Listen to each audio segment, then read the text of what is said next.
Ratnagiri one विभागासाठी अभिमानाची बातमी समोर आली आहे। विभागीय वनाधिकारी गिरिजा देसाई यांना उत्कृष्ट सेवेसाठी सुवर्ण पदक प्रदान करण्यात आले आहे।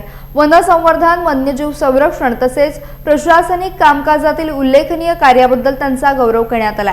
त्यांच्या या यशामुळे वन विभागात आनंदाचे वातावरण निर्माण झाले। याचबरोबर वन विभागातील 2 वनपाल सुरेश उपारे आणि रामदास खोत यांना देखील उत्कृष्ट कार्याबद्दल सुवर्ण पदक देऊन सन्मानित करण्यात आले। तसेच एका वनरक्षकास रजत पदक प्रदान करण्यात आले असून त्यांच्या कार्याची देखील दखल घेण्यात आली आहे।